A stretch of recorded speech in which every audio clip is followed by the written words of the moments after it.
ജയകൃഷ്ണൻ തിരക്കഥയൊരുക്കി സംവിധാനം ചെയ്ത് കുഞ്ചാക്കോ ബോബനും സുരാജ് വെഞ്ഞാറമൂടും പ്രധാന വേഷങ്ങളിലേക്ക് എത്തി ജൂൺ 14 തിയേറ്ററുകളിലേക്ക് എത്തിയ സിനിമയാണ് ഗർ. ഇന്നലെ ശനിയാഴ്ച രണ്ടാം ദിവസത്തിലേക്ക് കടന്ന ചിത്രത്തിൻ്റെ ഏകദേശ കേരള ഗ്രോസ് കളക്ഷൻ റിപ്പോർട്ട് ഇപ്പോൾ പുറത്തുവന്നിരിക്കുന്നു. ആദ്യ ദിവസമായ വെള്ളിയാഴ്ച ഏകദേശം 60 മുതൽ 66 ലക്ഷം വരെ കേരള ഗ്രോസ് കളക്ഷൻ പ്രതീക്ഷിക്കുന്ന ചിത്രത്തിന് ഇന്നലെ ശനിയാഴ്ച ഏകദേശം 60 മുതൽ 62 ലക്ഷം രൂപ വരെയാണ് കേരള ഗ്രോസായി കണക്കാക്കപ്പെടുന്നത്. ഇതോടെ റിപ്പോർട്ടുകൾ ശരിയാണെങ്കിൽ ചിത്രത്തിൻ്റെ ടോട്ടൽ കേരള ഗ്രോസ് കളക്ഷനായി കണക്കാക്കുന്നത് ഏകദേശം 1,20,00,000 രൂപയാണ്. ഇന്ന് ഞായറാഴ്ച ചിത്രത്തിന് അധിക ബുക്കിംഗുകൾ റിപ്പോർട്ട് ചെയ്തിട്ടുണ്ട്. നവാഗതനായ വിനോദ് ലീല തിരക്കഥയൊരുക്കി സംവിധാനം ചെയ്ത് അൽതാഫ് സലീമും അനാർക്കലി മരക്കാരും പ്രധാന വേഷങ്ങളിലെത്തിയ സിനിമയാണല്ലോ മന്ദാകിനി.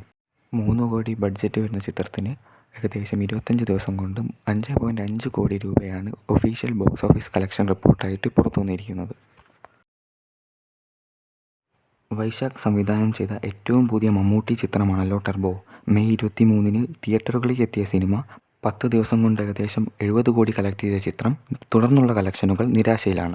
ഇന്നലെ ശനിയാഴ്ച 24 ദിവസം പൂർത്തീകരിച്ച ചിത്രത്തിന് കേരള ഗ്രോസ് കളക്ഷനായി ഏകദേശം 6 ലക്ഷം രൂപയാണ് കണക്കാക്കുന്നത്. ഇതോടെ ചിത്രത്തിൻ്റെ ടോട്ടൽ വേൾഡ് വൈഡ് കളക്ഷനായി ഏകദേശം 76 കോടി മുതൽ 80 കോടി വരെയാണ് കണക്കാക്കുന്നത്. വീഡിയോ ഇഷ്ടപ്പെട്ടാൽ ലൈക്ക് ചെയ്യുക. ഇതുപോലെയുള്ള മൂവി റിലേറ്റഡ് വീഡിയോസിനായി ചാനൽ സബ്സ്ക്രൈബ് ചെയ്യുക. ഞായറാഴ്ച ചിത്രങ്ങളുടെ ബോക്സ് ഓഫീസ് കളക്ഷനുമായി വീണ്ടും കാണാം.